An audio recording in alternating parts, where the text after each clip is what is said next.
La Bauhaus estuvo en pie durante 14 años, un tiempo bastante reducido para una institución que dejó una huella imborrable hasta el día de hoy. La Bauhaus sigue influenciando a nuevos artistas y diseñadores de todo el mundo y sigue cautivando a las nuevas generaciones que la descubren. Esta es Triana en Berlín y hoy vamos a conocer las influencias de la Bauhaus. En 1927, la Bauhaus estaba en su auge y quienes no asistían a ella eran transformados por sus ideas de igual forma.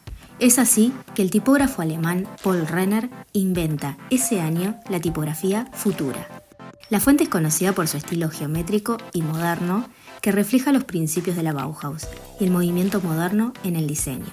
Esta tipografía se caracteriza por sus formas limpias, líneas rectas y proporciones equilibradas, lo que la convierte en una de las fuentes más reconocibles y utilizadas en el diseño gráfico y la tipografía moderna. 30 años más tarde, nace la famosa Helvética. Diseñada en 1957 por Max Miettinger, es un ejemplo de tipografía moderna influenciada por los principios de claridad, neutralidad y legibilidad promovidos por la escuela.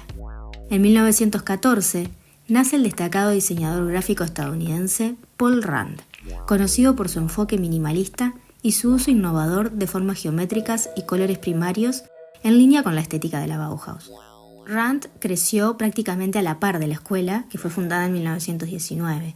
Según el director de arte Steven Heller, Rand fue un canal a través del cual el arte y el diseño moderno europeo, como el constructivismo ruso, de estilo holandés, y el alemán Bauhaus, fueron introducidos al arte comercial americano.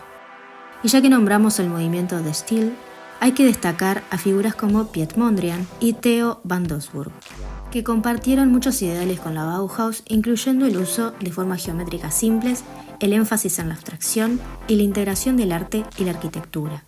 En 1921, Mondrian crea la obra Composición en rojo, amarillo y azul, pieza que se volvió parte de la cultura pop en 1965 gracias al diseñador Yves Saint Laurent y su Mondrian Dress.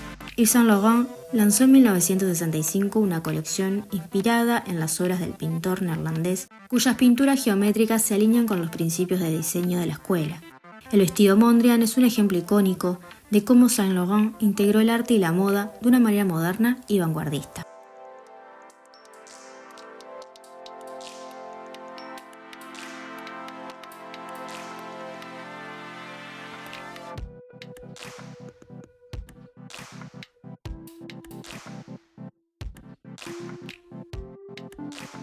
Siguiendo la línea de la moda, también podemos encontrar ejemplos de influencia de la Bauhaus más extremos y experimentales, como en la colección Plateau Atlantis de 2010 de Alexander McQueen, donde introdujo al mundo los zapatos armadillo.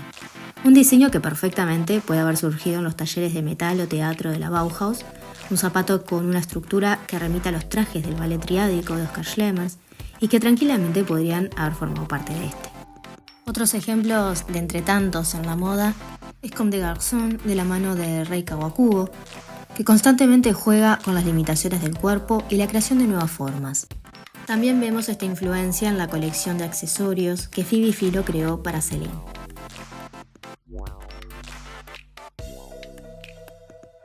En arquitectura no podemos dejar pasar a Richard Rogers, creador del Centro Pompidou en París. Realizado por Rogers junto con Renzo Piano, muestra una influencia clara de la Bauhaus en su enfoque funcionalista y en la exposición de sus sistemas estructurales y mecánicos.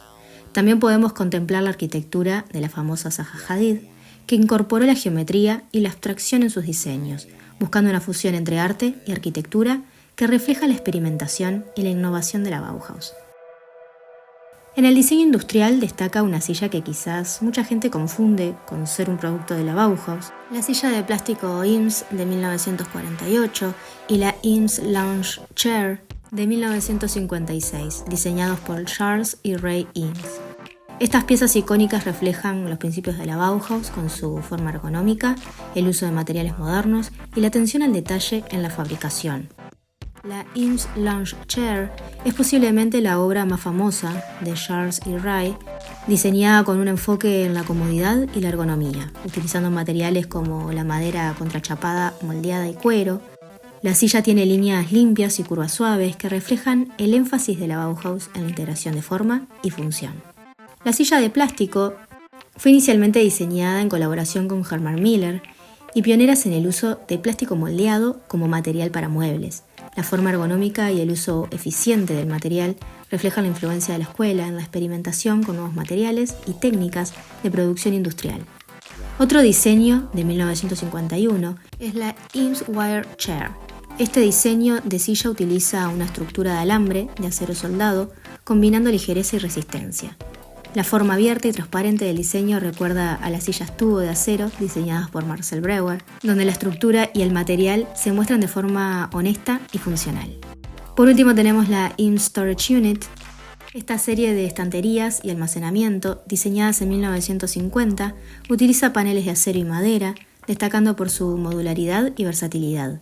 La ESU refleja la idea de la Bauhaus de diseñar sistemas y muebles que se adapten a las necesidades cambiantes del usuario, además de su enfoque en la producción industrial, la estética limpia y funcional. Y otra pieza que grita Bauhaus es el perchero Hang It All. En fotografía se encuentra la fotógrafa Barbara Kasten, que bien podría haberse educado con Laszlo Moholy-Nagy. Esta fotógrafa contemporánea es conocida por sus imágenes que exploran la abstracción geométrica y la interacción de la luz y el espacio, reflejando la influencia de las ideas experimentales de la escuela. O también la artista visual británica Bridget Riley, conocida por sus pinturas ópticas que utilizan formas geométricas y patrones repetitivos, inspiradas en la exploración visual y la teoría del color de la Bauhaus. La escuela dejó un sinfín de conocimiento que se continúa explorando.